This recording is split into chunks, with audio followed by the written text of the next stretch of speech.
Okay, I am going to try to do this because apparently there are some people who are bored and need to be distracted, but I can't see your chat, so I am trying to figure out how to do that and still. So have a patience for a second while. Okay, I can see myself. Oops, I don't want to hear myself. Um, there we go. Now I can see chat on my, maybe if I just take the volume off so then it can play. There, can I catch up to live? I don't know how to do that. That's going to be frustrating.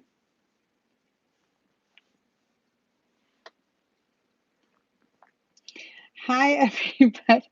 This is Zach's fault. Or not Zach's fault. I'm sorry. This is Gail's fault. Oh, let's see if I can get closer. Oh, it's going to be bouncy for a minute. I don't know. I think that's probably as close as I can get it. I wish I could catch my video up to being live. Not sure how to do that. I guess that's as close as it's going to be.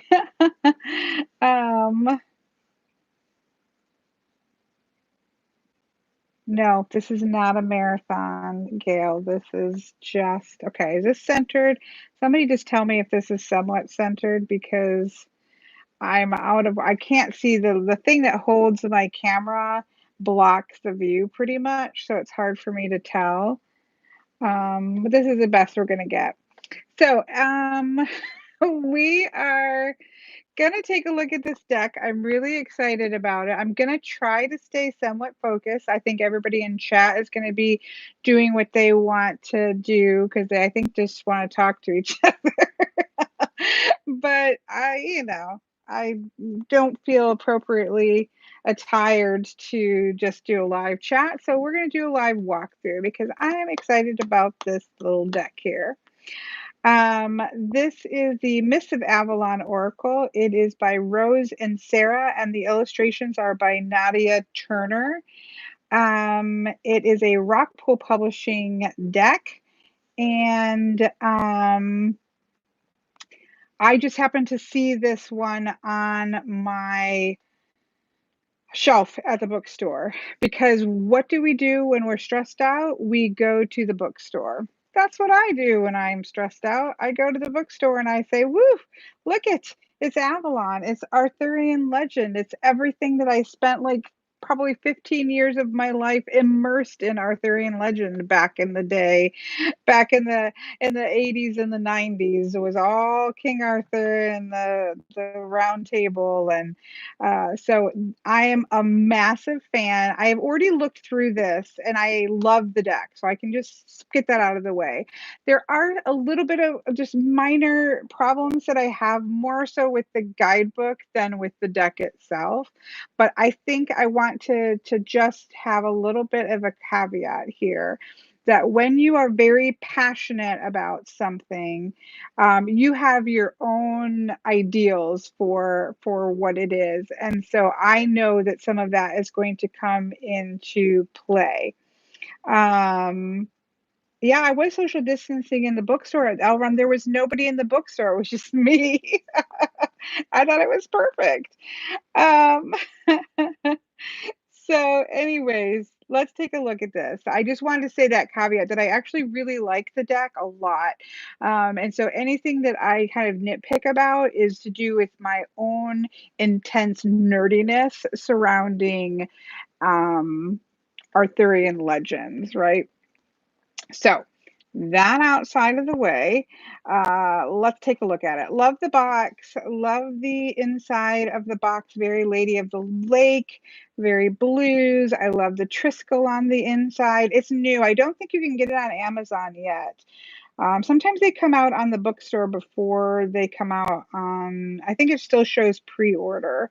on Amazon, if I am correct. I could be wrong. Maybe somebody will look it up. Anyways, I do love the bright turquoise here. So nice box. It's, very sturdy.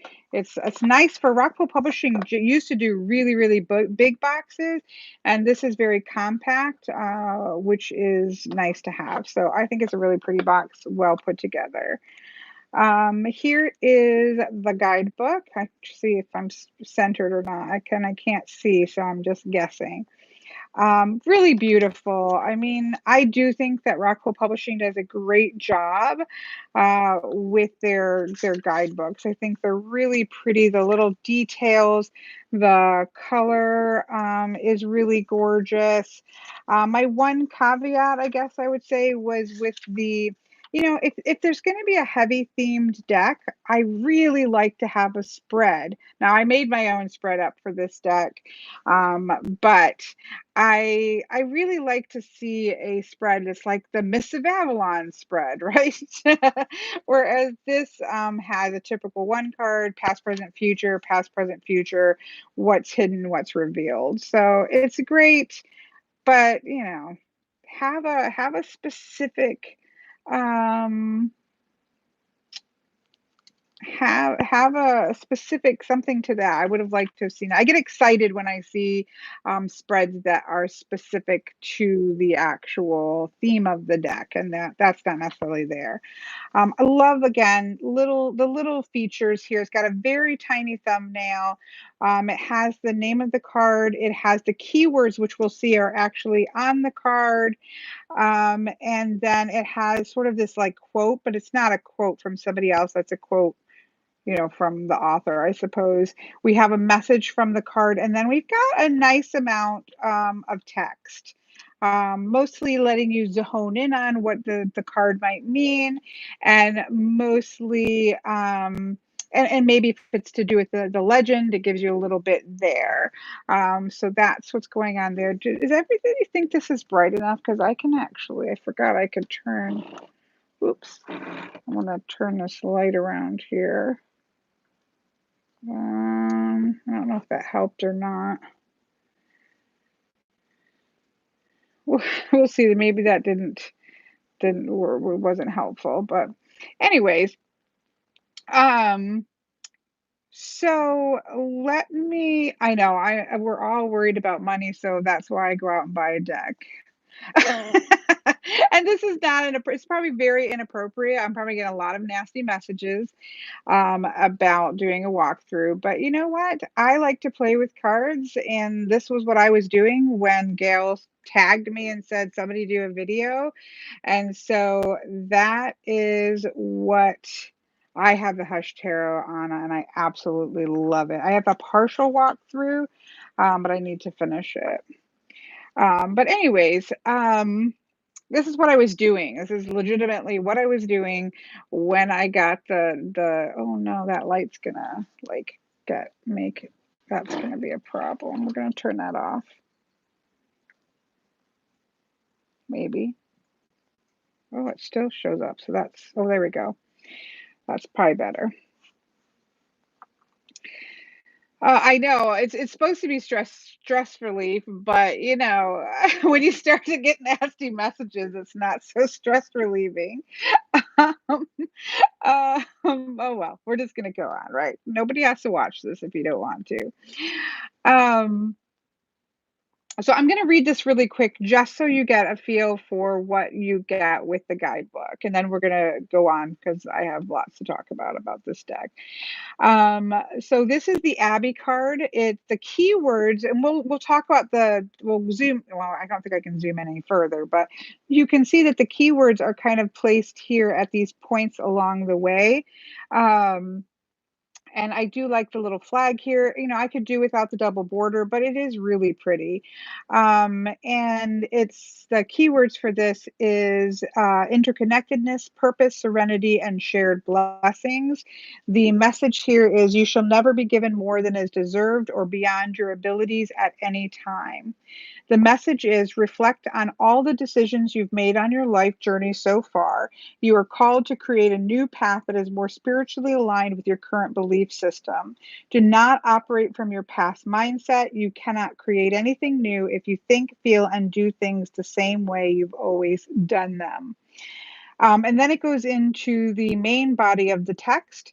The ruins of the abbey stand as a reminder that our time is limited on this earthly plane. This is the time to live your life on your terms. Reflect on the card of the abbey, beneath whose sacred grounds lie the earthly remains of Joseph of Arimathea, keeper of the Holy Grail, and the royal couple Arthur and Guinevere, who are buried here amid the ancient yew trees. We will come back to that in a moment. New possibilities and new beginnings are about to manifest, but not until you've taken the time to reflect. The seed that has been lying dormant now wants to take root, but for that to happen, you must first release all that no longer serves you and is no longer relevant in your life. In other words, your old life has run its course, like those of Guinevere and Arthur in their resting place at the abbey ruins. No. The Abbey card asks that you find a retreat from the frenetic pace of everyday life and consider these questions. Have you lived your life well? Have you loved well? Have you been authentically you? Take time to nourish your spirit. Spend time in solitude and silence, like an ancient temple of Avalon. The Abbey is a reminder of your life, of our life cycles, and that you must do your soul's work while here on earth. Consider the essence of you, your actions, your energy that you leave behind. Use this time and space to reflect on what you want from your life, all that is missing, and all that you want to leave behind as your legacy. Once you've done all this, you will move on to the next stage of your life journey. Ugh. I know myself well and I live an authentic life. Is the Yeah, our life is going to be ruins. That's what you get. You get a nice amount for everything. I think this is a good amount um, of text here. Now, I say now, no, no, no, because we have, obviously there was a time in which it was found. Somebody dug beneath the abbey in Glastonbury in about, 15th ground. They found the remains of supposedly King Arthur and Guinevere. And obviously, that's questionable. In a deck that is about Avalon, you would really think that there would be more of a focus on the fact that um, they were, Arthur is supposed to be in Avalon waiting for the, Britain's greatest hour of need and is going to come forward to rule England. Of course, there are people who have said, "Where is he?" um, but they do in the next card, which is the Tor card. Um, the guidebook does then talk about that. So this is interesting because this is a deck that is about the Avalon, but it's also about Arthurian legend. The old beliefs, right? The beliefs of the other world, the goddess energy, and the masculine energy of Christianity that was coming in. And there are ways in which the Arthurian legend is able to meld those and find a space for both of them. You see this in Glastonbury, with Glastonbury being sort of the physical space, where Avalon would be, of course, the mystical space there. And so I don't know how to do that on here. Let's see. Worked or not, Miss Veronica. I'm not on my computer, so I'm not entirely sure. Yeah, I mean, it's late. I don't generally do live chats this late. Gail just requested one, so that's why we're here. Um, anyways, I'm gonna go back in here. I have no clue if that made a moderator or not because I I'm looking at the chat on my iPad while the video is on my phone, and my video feels like it is not moving. Like my actual video hasn't moved. So is anybody else actually seeing video or is it frozen? Um, okay, so something is frozen. Great. I've been talking all that time. Oh no. Okay. All right, let's pause here. I don't know what's happening. Let me take a look. Um, I can't see my screen. Okay, let me see. Close. Okay, somebody tell me if that brings it back. Whoa. Okay, I'm sorry for the people who get really nauseous because that probably made you nauseous. Have you been hearing me talk this whole time but not seeing the video? Is that what we've been doing? Okay, I think now we're all like whopper jawed. Let me.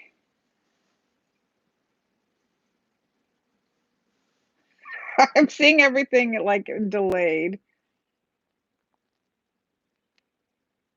Oh, so you heard me babbling about the two. Okay.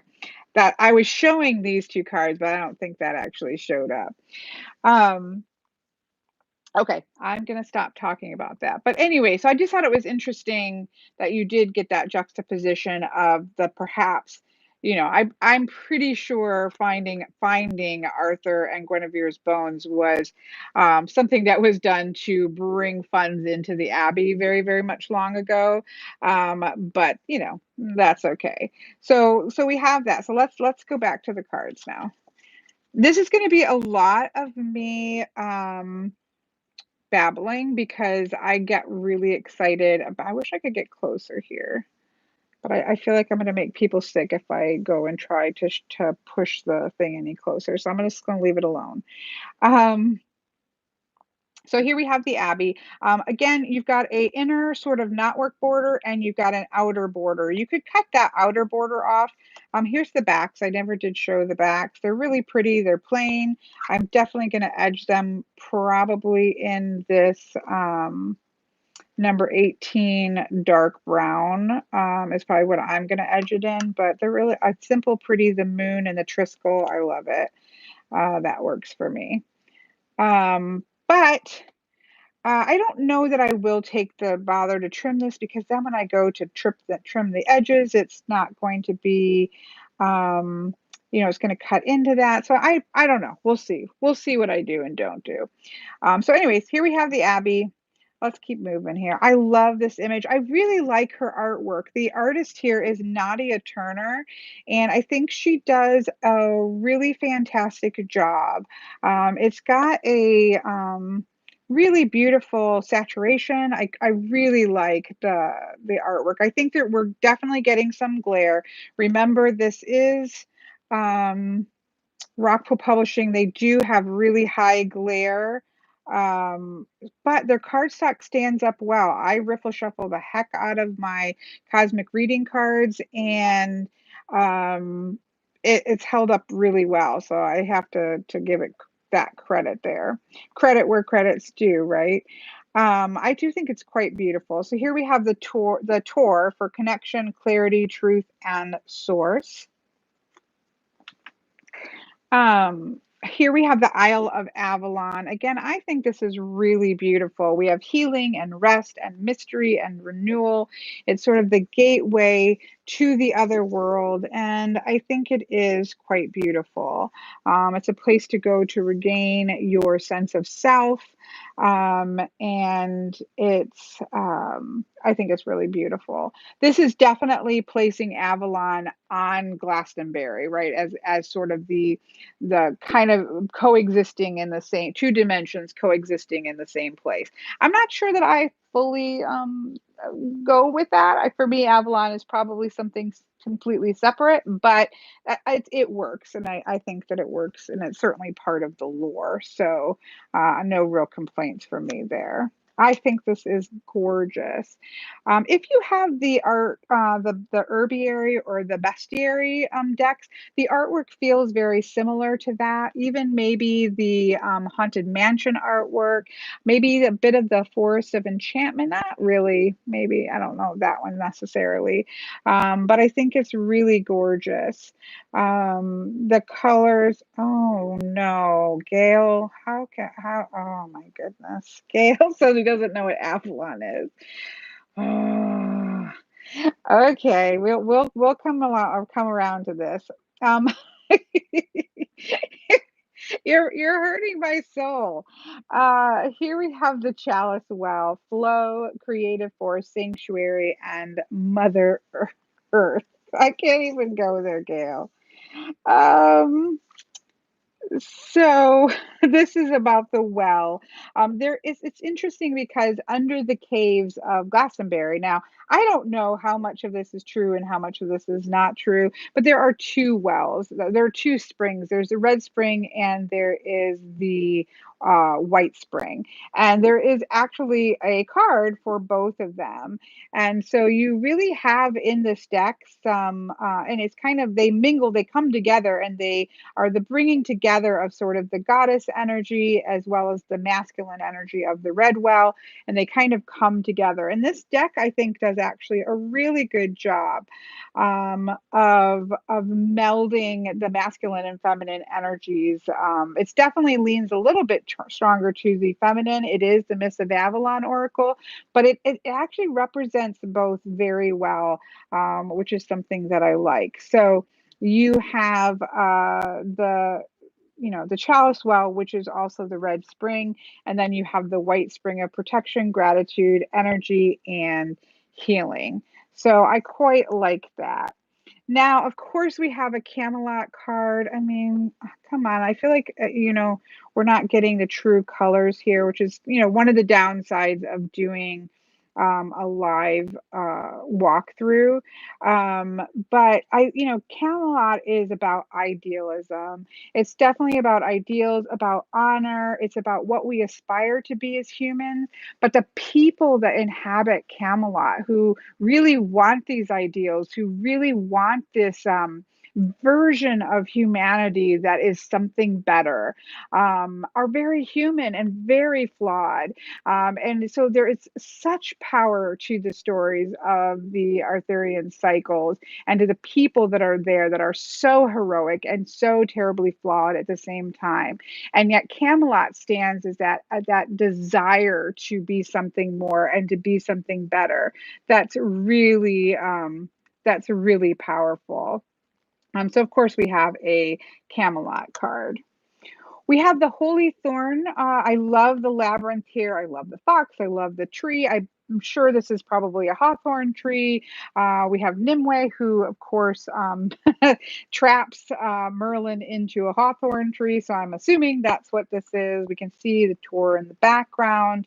We have Perseverance, the sacred, courage, and optimism in the hello everybody. I'm trying very hard to stay on topic so that if somebody watches this back, it's not wretched to watch back. But so I hope you don't think I'm ignoring you. I'm just trying to stay a little bit focused here, um, even if we are live. So a beautiful card. I think it's gorgeous. We all love a sacred tree. Um, and then, of course, if we love a sacred tree, we are going to love a sacred grove. I love the owl. I love the standing stone with the spirals. I love the moon. I love the trees. I love the longevity, protection, nature, and renewal that's here.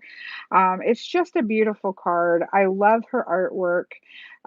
It's just, she's a wonderful artist, and I am quite enjoy this deck. Here we have the Chalice Hill. Now, this is where I have a couple quibbles with this deck. I don't really like the use of yin and yang with, Welsh mythology. Like, it's not a terminology. I probably would have used masculine and feminine, or I would have used. I do agree with what this depicts. What the card is trying to show, which is that we have the Holy Grail, but we also have the question is whether there was ever a search for a Holy Grail, or whether it was a search for Caradwen's cauldron. And so we have again that blending of the Christian myth with the goddess myth, and there's this beautiful blending of the two the um, in the Arthurian cycles. It's one of the things that I love about it. And so we can see that in this card, but the terminology yin and yang certainly doesn't go with Arthurian legend. So that's just like a little quibble, but it does work in terms of what this card is trying to represent, which is that sort of faith in something more, finding that source that's going to bring about balance and things of that nature. So it's a beautiful card. Here we have the Otherworld card. I would have liked to have seen the white stag here, though. There is a white stag card, so that is good. Um, um, Unicorns are very powerful. I do believe in unicorns, and certainly in terms of mythological cycle, but for me, they are extremely powerful. And it certainly is an otherworld creature. I'm not sure that you really hear about unicorns much in Arthurian legend or Celtic legend as much. So I would have liked to have seen the white heart here, but we do have a white heart in the deck. So I can um, I can definitely, just go with it. I do love the owl, the raven. I love the Triskells. Again, I love Triskells. I have a Triskel tattoo. They are sort of my thing. And so they're all kind of over the place here with spirals and labyrinths and Triskells, and I quite love that. So we have the ethereal, everlasting journey and rebirth, which is beautiful. Of course, we have to have Excalibur here. This is so iconic of an image for the Arthurian cycle. The Lady of the Lake, raising her, in that moment. I believe this actually happens in that moment when there's just this feeling of despair and this throwing the sword into the lake, and then the lake, the Lady of the Lake just rises it back out and says, "Despite your despair, I'm calling you to action. Are you going to heed the call?" I mean, it's so powerful. I'm a nerd. I'm a complete and utter nerd for this stuff, but I just think this moment of truth, when you are at your darkest moment, and are you going to heed the call of the Lady of the Lake, it's a call to action, and it is about power, and it is about truth, and it's about action and sovereignty of action, that I just think is really fantastic. And again, we have this duality here, right? A cup and a chalice, or Caradwen's cauldron, is very much that idea of feminine. It's got that feminine quality to the cup. And then we have, of course, the very masculine phallic symbol of the sword. And so you have these two beautiful, powerful symbols combined in the Arthurian cycles, which are it's just really powerful. And I think this deck does a really good job at bringing those. Of course, we have the Holy Grail, spirit, life force, regeneration, wisdom. It's that call to source. It is that light of source.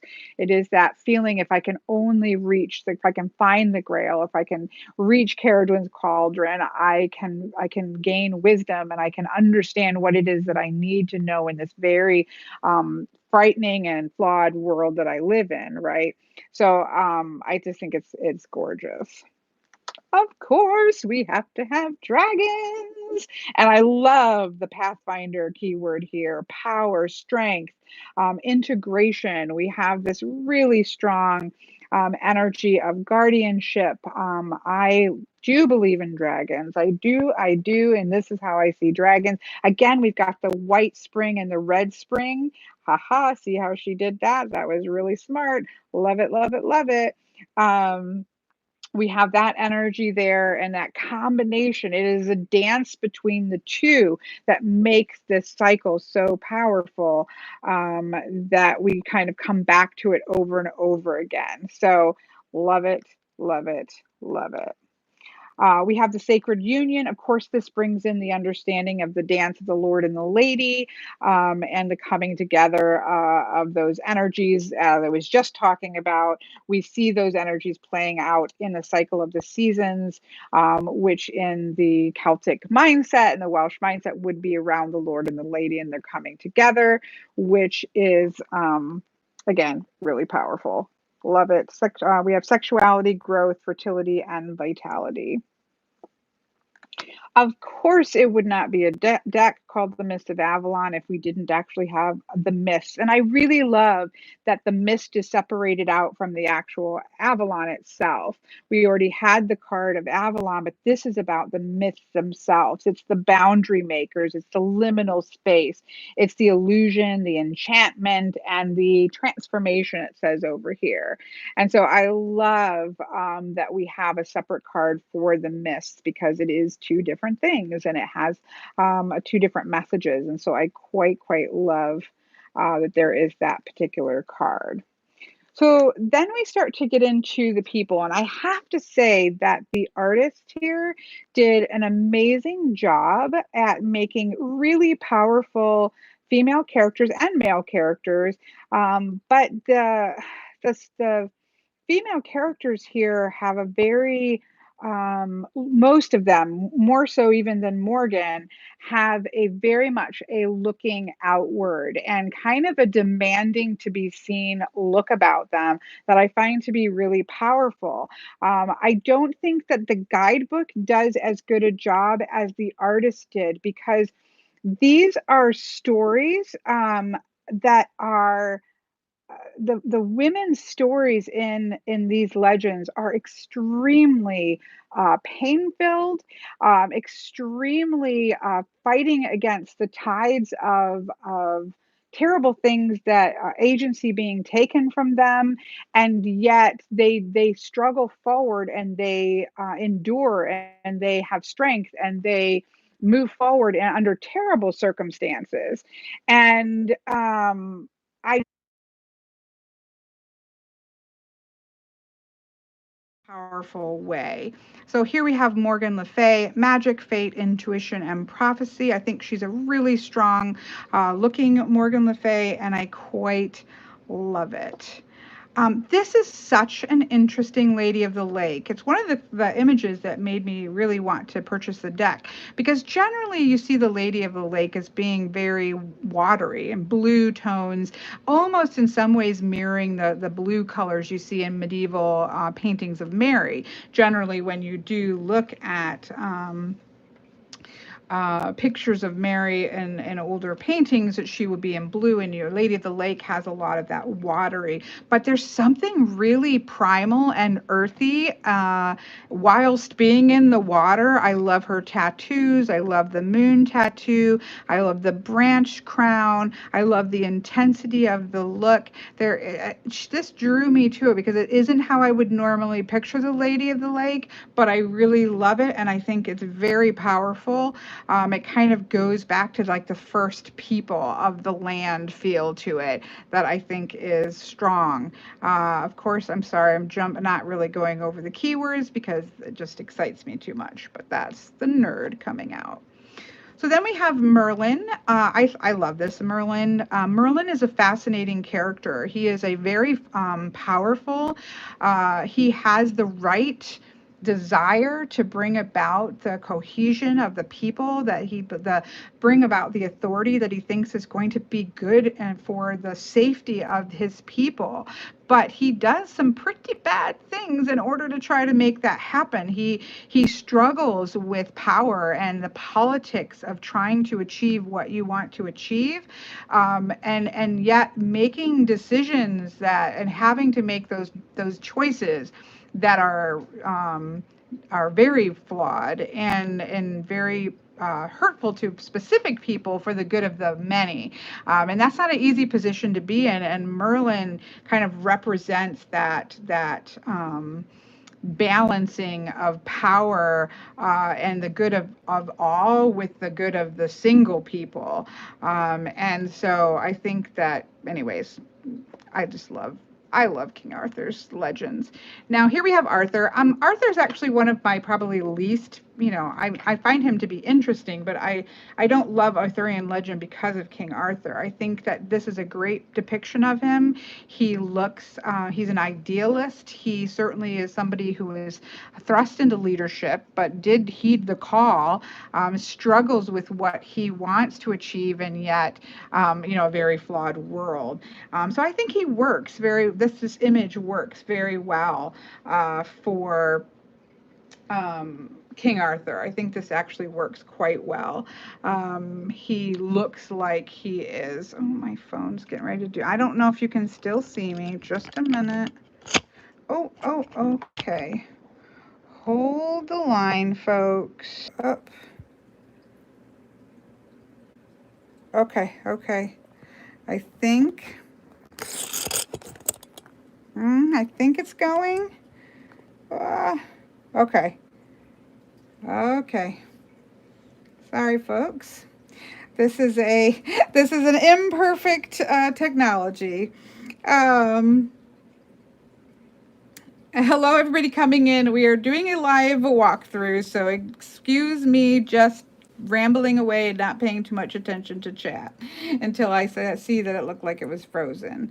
Anyways, my point is that I think they did a good job with King Arthur. Bam.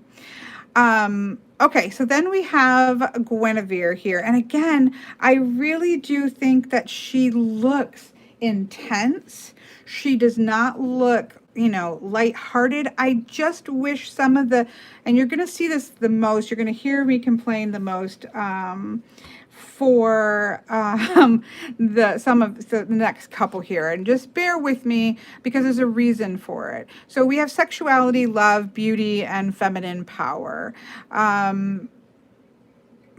Guinevere was a really complicated character. All of the women were. She was given over to King Arthur. Marriage at this time had nothing to do with love. It had everything to do with politics and power and ownership. And obviously she is... finds love in other ways and pays the price for that as well. But I just kind of felt like, I'm going to try to pull it up. I don't think I'm going to beat this bush. That's not quite what I mean. I don't think I'm going to use her too much as an example. But the guidebook here, I'm trying to pull it up here. I've just been rambling. It just talks a lot about her beauty, embodying the land, and the sexual union, gives the king the right of his rule, and all this kind of thing. But I feel like there's a lot more that's going on with Guinevere that could be have gone. But I want to save this ramble for this one because there's Bronwyn later on. This is an example of where I feel like the guidebook kind of lets things down a little, more than a little bit for me. So we have a bit of a repeat. We have feminine power and beauty.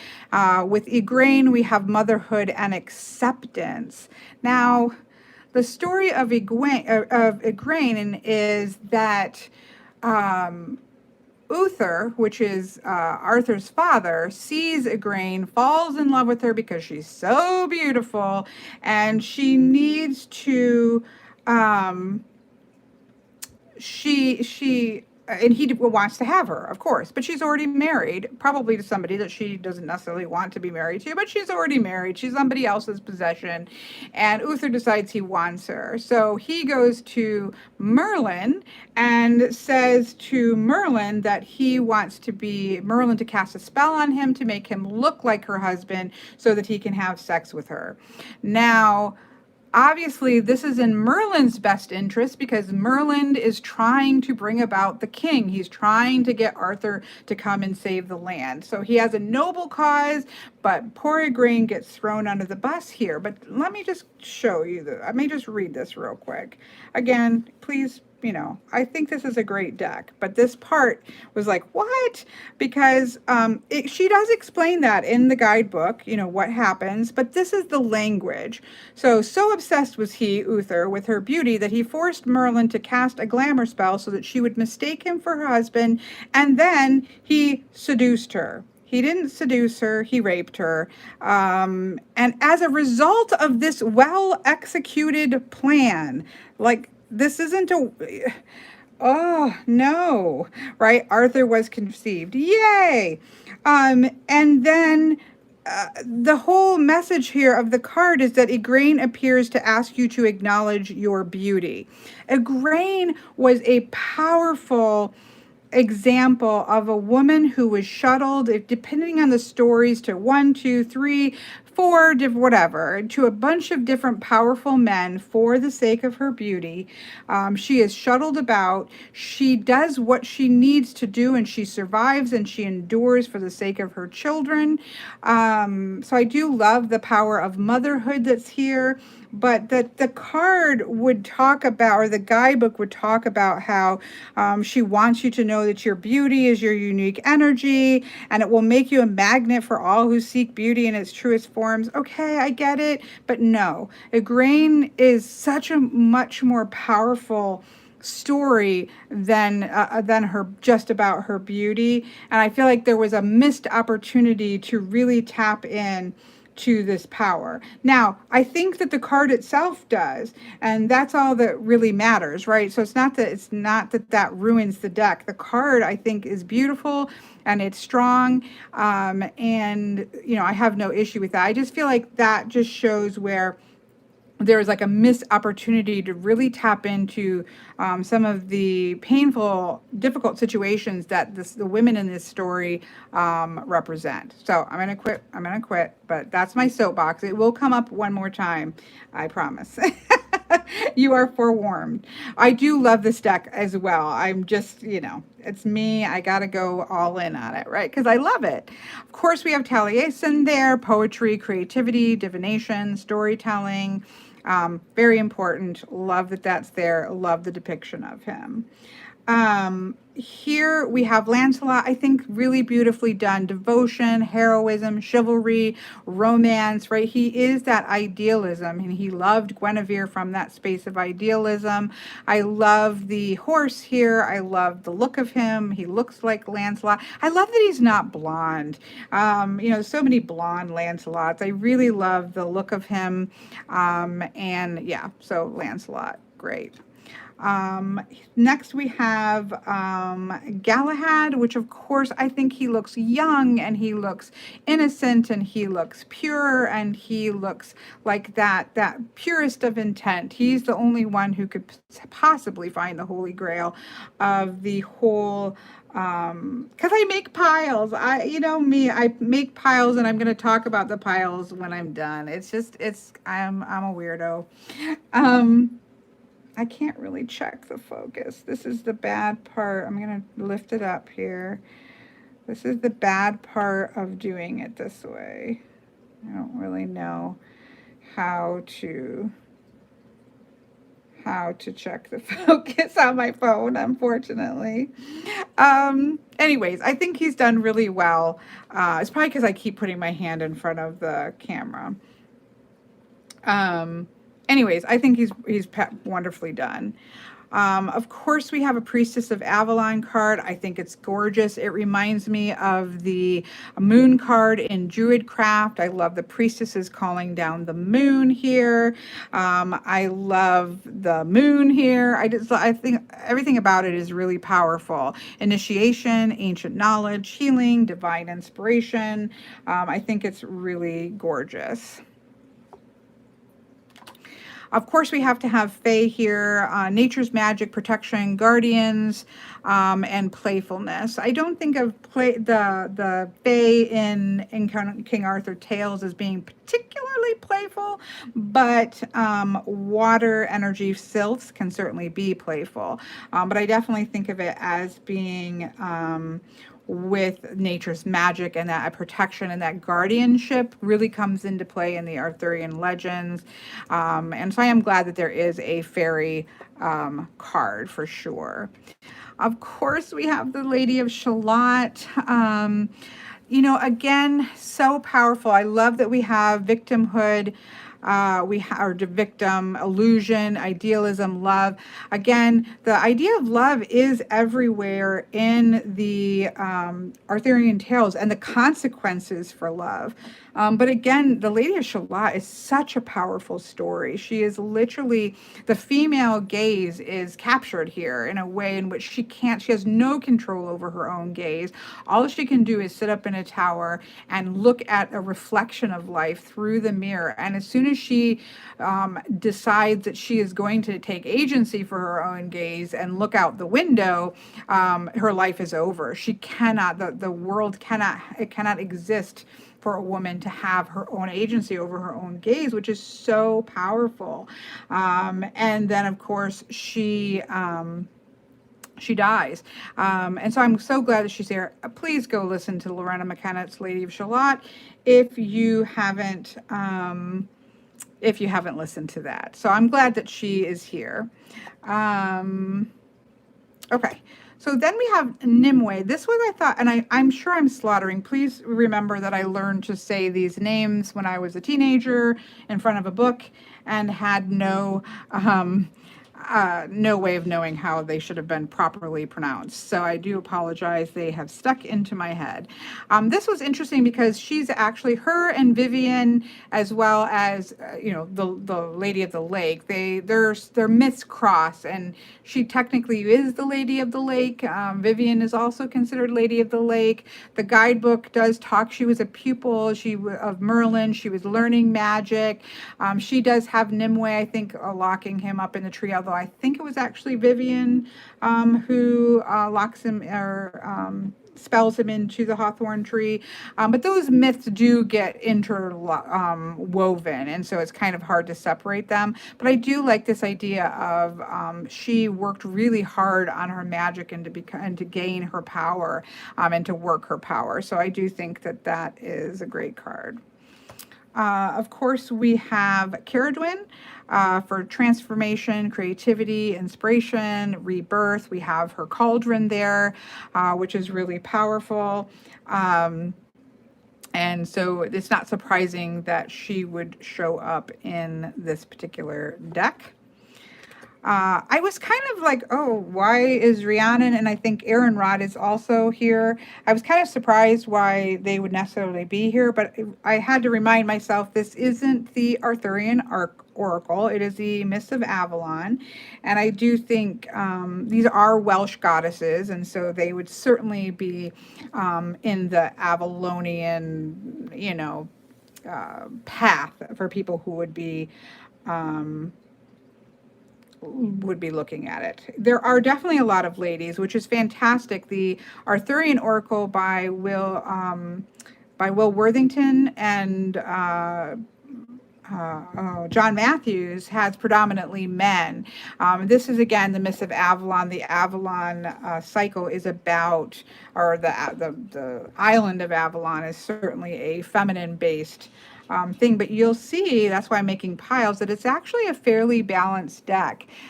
Certainly there are a few more women than there are men, but not as big of a disparity as you might think, which I thought was quite powerful. But anyways, we have Rhiannon here.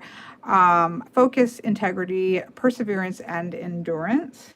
Mine too, Anna, and I love that deck. I really like this visual of Aaron-Rod. Again, the idea of karma, or the term karma, is not really a term that I would use for a Welsh mythological cycle, a Celtic cycle. I think that you could have got something across similar, but with something that would fit a little bit, like the yin and yang. I don't think those are terms that would go with this cycle very well, but I understand the meanings of it, right? So we have faith, life direction, and autonomy there. But I love that she looks otherworldly.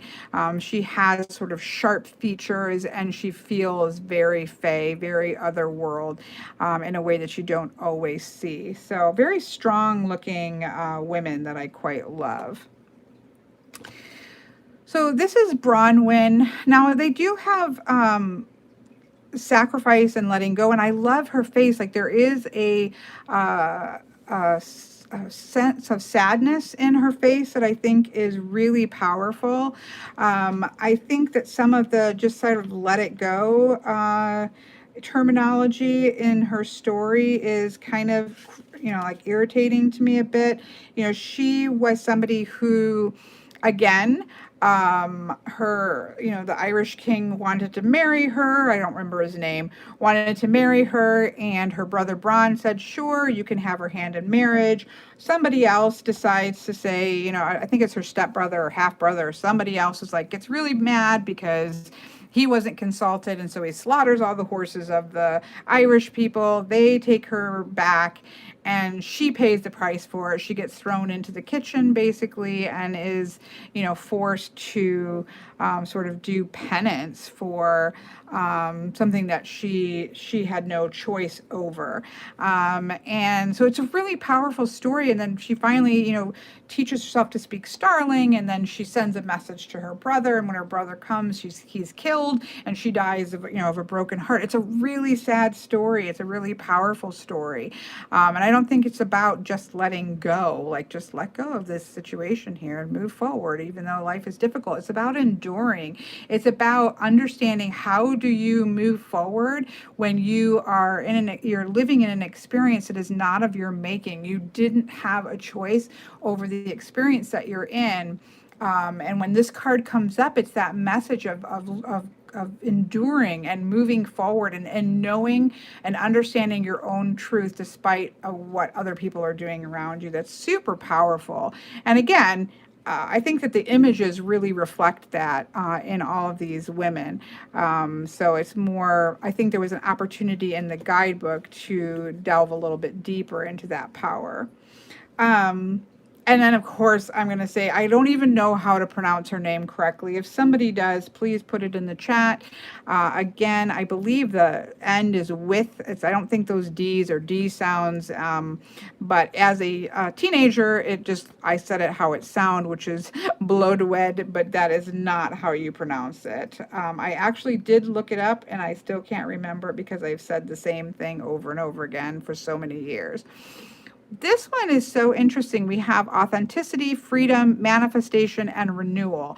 I thought this was a very strange, some of the keywords here was a bit strange. She was created. So basically, again, we have a situation in which Gwydion was cursed to not ever have an earthly wife, which really sucks. I'm not going to say that it doesn't suck, because it does suck. But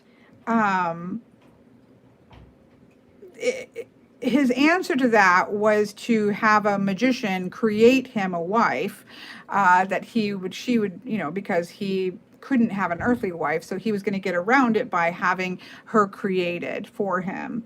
Of course, when she doesn't want him, she ends up falling in love with somebody else, because she's her own person. She had to figure out who she was and who she was going to love, and that wasn't necessarily going to be who she was created for. Her lover's killed. She's turned into an owl for the rest of her existence. And so I don't know that she necessarily found freedom. And it's such a powerful story of somebody who and this was the part here that kind of rubbed me the wrong way, was that despite our faults, flaws, imperfections, and failures, we must remain authentic and face our dark shadow. She wasn't facing her dark shadow. She was a human being who was trying to find out who she was and figure out who she was. And who she was wasn't somebody who was just going to love the person that she was created for, which is really powerful. And so that wasn't her. It wasn't her shadow that she loved somebody else. It was her being authentic to her own voice. So anyways, I feel like the images really played that up. There's just a couple times in the guidebook that I'm kind of like, oh no, you missed the point. You missed the point here. She's a powerful, it's a powerful story. And it's not about her flaws or her failures. She was figuring out who she was. And so, yeah, moving on, moving on. Bridget, I think, is great to have in this deck. I don't know that she's necessarily in the Arthurian cycle, but she, again, as we talked about before, really shows that melding between the two worlds. You definitely had her powerful in the old ways, and then also being very powerful as Saint Bridget in the melding or that blurring of the lines between the old ways and the new ways, the goddess energy and the new sort of masculine religion that was coming in, and she sort of straddles that boundary in a powerful way. So I think that works quite well, and I love her hair being all up there and passionate and flowing and moving and flaming. So I quite love it.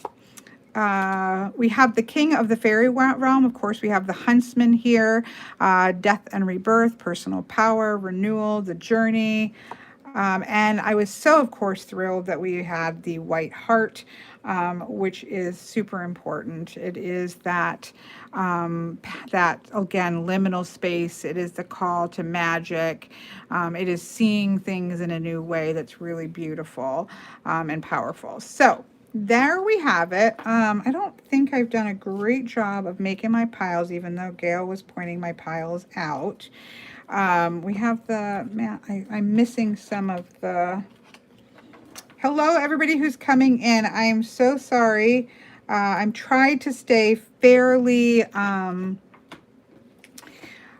focused for the beginning part. We have the very masculine, but those are both. I wanted to talk about the piles are showing where there's quite a balance. There are definitely more women. I counted them. There are 9 masculine cards and masculine feeling cards. There are definitely, I think, 13 or so females. This is the Mists of Avalon. It's going to be female goddess heavy. And then there are definitely cards that show the embracing of both of the energy. We have the sword and the chalice. We have the sacred union. We have the 2 springs, which are in here somewhere, or here, the white spring, the red spring, the white dragon, the red dragon.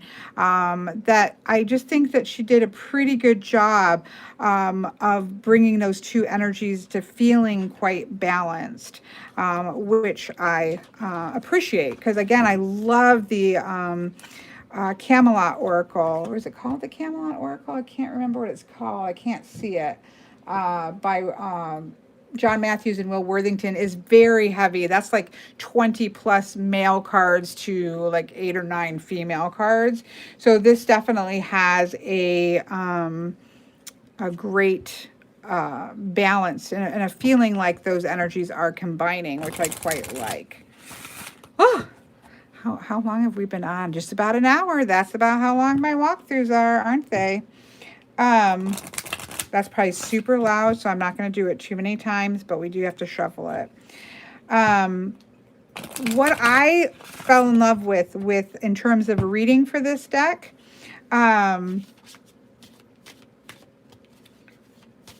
I'm going to try to not be too loud. And I can't do it underneath here, so I'll hit the camera. So I'm kind of going over here to get a good shuffle. What I've been doing with this deck is, because I do believe the Arthurian legends and the legends of Avalon are very much this intersection between light and shadow. And so I like the idea of doing what is in shadow, what is in light, right? What's in light, and then pulling a card that is what is going to then bring those 2 energies together. And so that is how I really see, I don't know if you can see all these cards, to be honest. I don't know how high I can go. Let's see. I'm waiting for my camera to catch up. Or the feed that I'm watching to catch up. I don't know how high I can actually go here. Oh, I think I overshot it. Anyways, that's what I have come to say is a great way to do this reading, right? So what is in light? Our sense of personal power, our sense of being willing to go on this journey, this cycles of life and death that are shown here. What is in shadow? It's awesome with Bronwyn that we lose ourselves completely, that loss of agency that's in shadow that Bronwyn represents, as I just babbled on about her. I'm not really going with the keywords. I'm just going with what I know about Bronwyn. And then what can bring those two energies together is that chivalry of Lancelot, that striving for the ideal that Lancelot represents. That we can, that's all we can do. We can't be perfect. We can't be the Knights of the Round Table, but we can strive for that ideal that we see. And that in that ideal will bring together the light and the shadow. So that's kind of how I see it. There wasn't a reading for the deck that was specific to it, but that's how I think is a great way to read this deck. Let me just pull a couple other cards. So I would pull the light here. Oh no, is that still going? I think I keep getting battery warnings. You know, what is in light? Of course, Bridget's in light. What is in shadow? Igraine, this idea of so much that we have to endure being outside of our control, that are other people's machinations that have nothing to do with us, and yet we still have to deal with the situation, right? And then pulling from the bottom of the split, what's going to bring these two things together for us, these two energies? And it's that, okay, let's go to the grove, let's renew ourselves, let's get this, bring ourselves back together again. Let's kind of find a space that we can breathe and recoup and be able to bring these disparate parts of ourselves together, which I think is really powerful. So that's my personal suggestion on how to use these cards. So, or like a spread for these particular cards. And I think somebody had asked, I'm sorry, I was trying to kind of get wrapped up before I got too out of track. But I think somebody had said that there are these different keywords, and how would you know in a reading? Well, some of that would be by having a light and a shadow, right? If you have a position for the cards, this would allow you to read this in its light and this in its shadow. Or if that was reversed, what is the light that Igraine represents and what is the shadow of Bridget, which would be so interesting, right? Sometimes having a position will help you to lean into which keyword. And then again, sometimes it's just intuition. If you pull a card for yourself and one of the keywords jumps out at you, then you can go with that keyword. Also, you might, again, like for me, there are certain aspects of these cards, because I do know the stories behind the people, that are going to make some aspect of themselves jump out as well and be something that I would pay attention to there. So I think it's a combination of intuition, the use of positions, what is going to jump out at you, and just paying attention to that, like exclamation point that might. Me too, Molly. Molly says that she's become obsessed with Oracle decks. I'm far more interested in finding good Oracle decks at the moment than tarot decks. I have a lot of tarot decks, and I have a lot of tarot decks that I love. I don't have as many Oracle decks that I love. I actually really do love this. I think, again, I feel like there could have been, the artwork I think is really actually beautiful and powerful. And I think that the imagery of the women, it's not fluffy. The artist, I think, does a great job at a strength in all of the characters, male and female, otherworldliness that's there. I love the color, you know me, I love color saturation. And so I think that the artwork is really beautiful here. And there is an Arthurian tarot, which some people love. I think Raven Song was on earlier and she loves it. I've never really connected fully with that deck, and I think some of it's because the artwork is so soft and muted, whereas I love the vibrancy of the colors here. I think it's got a very autumn feel to it, and I am an autumn woman, girl, child. You know, every bit of me is steeped in autumn. I was born in autumn, so the color palette really resonates with me. And so I would just say that, you know, go a little bit deeper in the story. So for example, if you read the story of a grain in the guidebook, I mean, read beneath the lines here, right? Oh, so that's Excalibur. Let me find a grain. I don't remember what number she was. But read beneath the line, right? So obsessed with her beauty, he forced Merlin to cast a glamour spell so she would mistake him for her husband, and then he seduced her. That is not seduction, folks. It wasn't seduction in the 1000s, in the 1000s, in the, you know, 1000 BC, and it's not seduction in 2020. Like, you know, go a little bit deeper and understand the story of a grain is really powerful. And it has a lot to do with betrayal, both betrayal by Merlin, despite what he was trying to accomplish, as well as betrayal, obviously, by Uther himself, and how she then had to deal with the fallout of that. So go deeper. There's some powerful messages here. That you can, oh, just a second. Let me fix this. We are definitely, oh no, now I can't see chat. There we have. Okay. I found it pastel. I prefer, oh, I don't find this pastel. I'm probably messing up. She's probably talking about something else, because yeah, these are definitely not pastel colors to me. These are quite, it's a Triskel. It's the 3. It's the power of 3. This is my number. I have a Triskel on my ankle that is forever tattooed into me. It's the understanding of the Celtic mindset. It's the 3 cauldrons. It is earth and sky and sea, which is the Celtic worldview. It represents 1 + 1 doesn't equal 2, but 1 + 1 equals 3. It's the sum of the parts is something in and of itself. So you have the 1 and the 1, and then the answer is also something of itself. So it's a really powerful number in Celtic mythological cycles, and certainly for myself, which is so... Oh, do you, Lennon? Yeah, I do too. My daughter and I, it was my very first tattoo. My daughter and I have the same tattoo. But yeah, so anyways, there you go. I was really excited. Again, I hadn't heard anything about this. I just saw it on the shelf.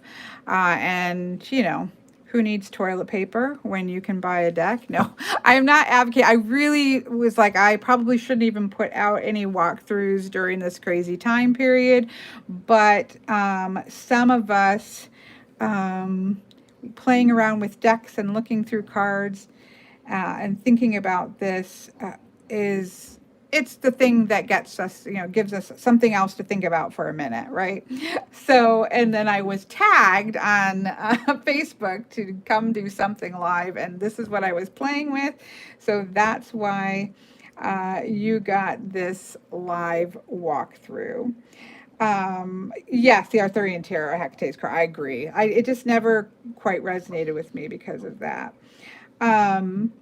So anyways, I am going to wrap this up because A, it's very late. B, my phone, it's plugged in, but it was almost on 0, and it seems to be struggling to get the charge that it needs. So I'm going to, oh, Chris says, we decided to have you do 24/7 live. Okay, I will try to up the amounts of live, but I don't think I'll go to 24/7 lives. I would expect pizza and Coke Zero if that was going to be the case. Oh no. So Yeah, you can all thank Gail or throw things at Gail if you didn't want it. Uh, but yeah, I hope you enjoyed this. I enjoyed it. I'm going to go and I'm going to edge this, I think, in this brown. Obviously, you could do greens, but I tend to edge to my backs, not to my fronts. So that's probably what I'm going to edge it with and see how it is. So yeah, I don't think you're right. And I think I actually have it plugged in. That's exactly what it is, Richard. Thank you. This phone actually needs the higher cube, and I have it plugged into just a regular one. That is the problem. So I will remember that for the next one. Thank you, Richard. I forgot about that. That's exactly what it is. So, okay, you guys all have a wonderful rest of your night, and I will try to do my part in distraction, and you all do your part and keep breathing and keep uplifting each other and having a little bit of fun when we can find it, right? And I will talk to you all later. I don't even know how to end this. I'm going to probably make you nauseous because I've got to take my phone off so that I can end it. Whoa, that is so bad. I'm so sorry. I'll try to figure out a better way to do this the next time. I don't even know how to end this. This is the first time I've used my phone to do a live YouTube. I'm going to try to just hit X and